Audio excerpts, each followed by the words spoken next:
আমরা অনেকেই অনেক সময়ই স্টুডিওতে ছবি তুলতে গিয়ে এইভাবে মূর্তির মতো বসে থাকি। কেমন লাগে বলেন তো? আমার তো একেবারেই ভালো লাগে না। তার উপর এই শীতের মধ্যে কোনো কাজ করতেই ভালো লাগে না। মনে হয় যে না খেয়ে থাকি, তাও কোনো কাজ করব না। আসলে এমনিতে আমার কোনো কাজের প্রতি অনীহা নেই, তারপরেও শীতে কাজ করতে ইচ্ছেই করে না। হ্যালো, আসসালামু আলাইকুম।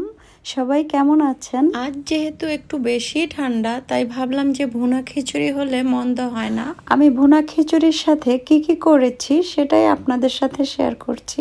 আমার মেয়ের চিকেন ফ্রাই খুবই পছন্দ, আর তাই আমি সব সময় চিকেন ম্যারিনেট করে ডিপে রেখে দেই। এই যে এখন আমি চিকেন ফ্রাই করব, আর তার সাথে থাকবে ডিম ভাজা, বেগুন ভাজা, মাছ ভাজা। আমি চিকেন ফ্রাইয়ের জন্য 3 চামচ ময়দার সাথে 3 চামচ কর্নফ্লাওয়ার মিলিয়েছি, তার সাথে লবণ আর একটু গুঁড়ামরিচের গুঁড়ো মিলিয়েছি। দেখেন, আমি একবার কোট করে নিয়ে তারপরে যে পাত্রে আমার ম্যারিনেট করা ছিল সেই পানিটাতে আরেকবার চুবিয়ে আমি তারপরে আবারও কোট করে ভেজে নিচ্ছি। আজ যেহেতু আমরা 3 জন, তাই আমি সবকিছুই 3 পিস করেই ভাজবো। এইবার আমি বেগুনগুলো ভেজে নিব।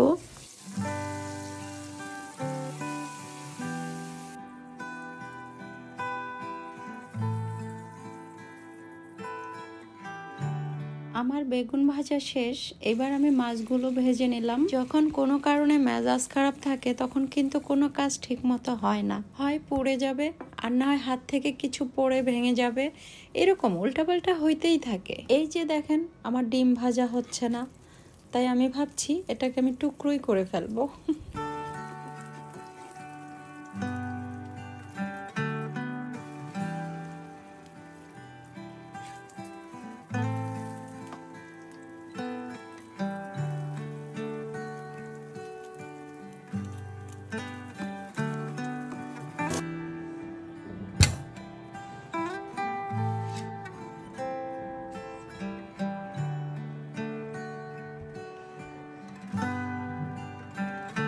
আমার মেয়েকে যদি একটু ভিডিও করে দিতে বলা হয়, তাহলে হয় মাথা আনবে, পা আনবে না, পা আনবে তো মাথা আনবে না।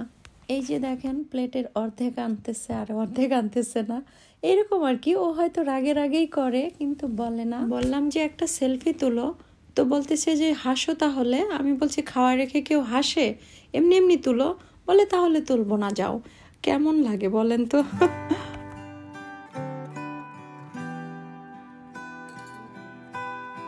খাওয়া দাওয়া শেষ করে আমরা চলে গেলাম ছবি তোলার জন্য স্টুডিওতে। আমি ছবি তোলার আগেই ক্যামেরাম্যানকে বললাম যে আমার ছবি যেন সুন্দর আসে, পচা যেন না হয়। সত্যি কথা বলতে আমার ছবিটা একেবারেই পচা হয়েছে। আমি দেখেছি। আমার পরপর ওরা বাপ বেটিতেও ছবি তুলে নিল। এই তো আজকের মতো এখানেই শেষ করছি।